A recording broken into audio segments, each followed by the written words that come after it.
If you're dealing with anxiety, chances are it's not the thoughts that bother you most, it's the sensations. The racing heart, the dizziness, the shaking, the feeling that something isn't right in your body. Most people think, if I could just get rid of these sensations, I'd finally feel better. But what if it turns out you've been going about this back to front?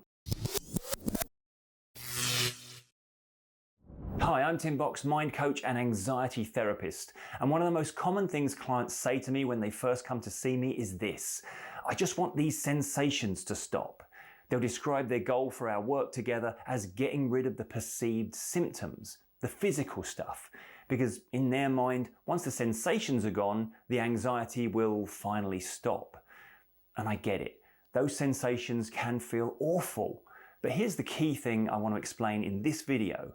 Trying to recover by getting rid of the sensations first is getting the whole process back to front. So what I want to do in this video is tell you how to get anxiety recovery the right way round. Most people believe recovery works like this. If the sensations go, I'll stop worrying about them. But anxiety doesn't work that way. The sensations you're perceiving to be the problem are actually just the physical response to anxiety, not the anxiety itself. So to use a medical analogy, to work with the sensations is to just treat the symptoms and ignore the disease itself. Now, whilst I should stress here, anxiety is not a disease or an illness, just an emotion, that doesn't stop it coming with associated physical sensations that can feel like something's going wrong. And of course it makes sense to worry about what we think is going wrong. It makes sense to fear those sensations. It makes sense to say, once they're gone, I can finally calm down about all this stuff.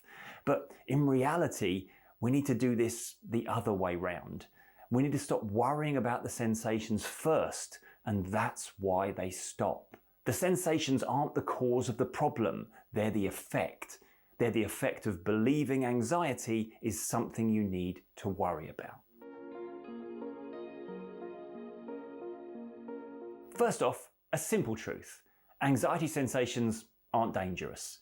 They aren't a malfunction, they're just the stress response, fight or flight, doing exactly what it's designed to do, fill you with adrenaline and cortisol to take whatever action is deemed to be necessary. The reason they feel so persistent isn't because your body is broken. It's because your mind has learned that these sensations matter, that they're a threat to you. And after all, anxiety is the emotion your mind uses to keep important things in focus. So the more you monitor them, the more you analyze them, the more you check to see if they've gone yet, the more your mind thinks, right, this must still be important. And therefore, it keeps them going. So recovery happens not once the sensations are gone, but when we stop regarding them as important and thus stop triggering them. Now, you might currently have the idea that when the sensations stop happening, you'll then be able to move on and live your life. But in fact, it'd be the worst thing in the world if you just suddenly, inexplicably stopped experiencing those sensations. Because it would simply reinforce the idea that you can only feel safe when those sensations aren't there. You would then constantly be looking over your shoulder, hoping they didn't return, and no doubt as a result of this, the next time you felt any mild anxiety, it would re-trigger all that fear.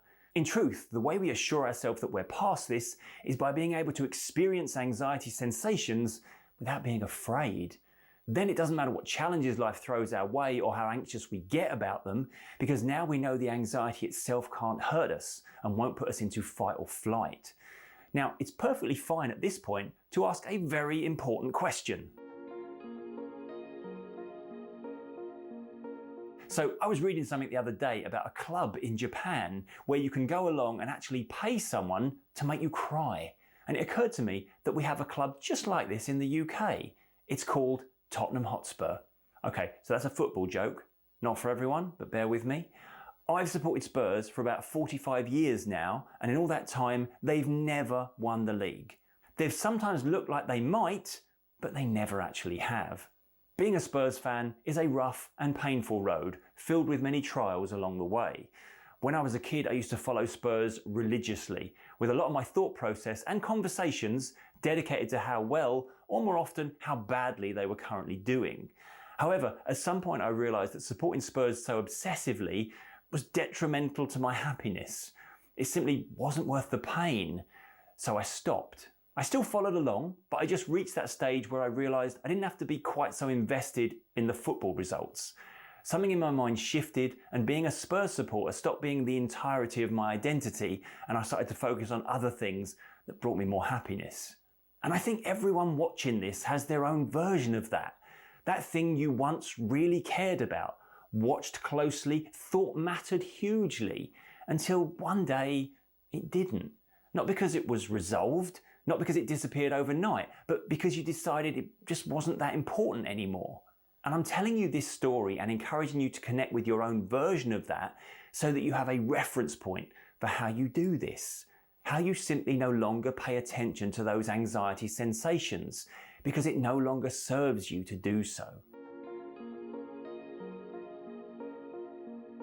Recovery is much simpler than you previously thought.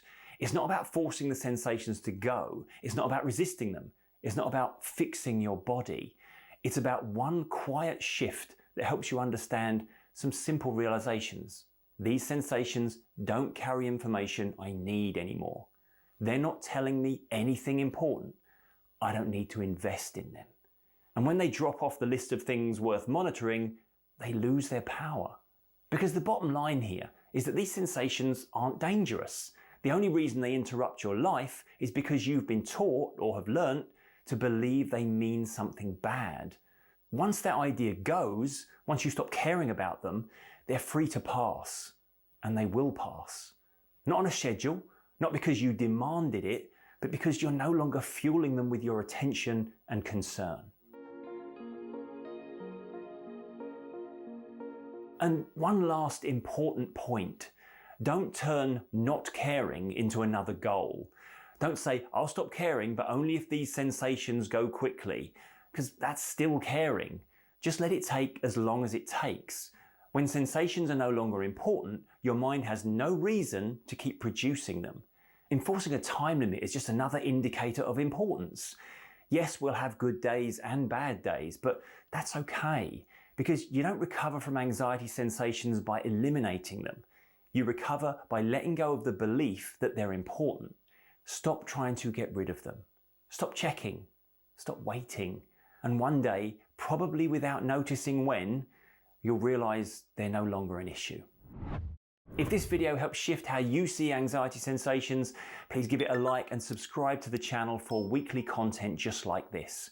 And why not check out the members area of the channel where you'll find my full Clear Your Head anxiety program and weekly member exclusive live streams. But that's it for now. I'm Tim Box. Always remember, be kind to your mind, and I'll see you next time.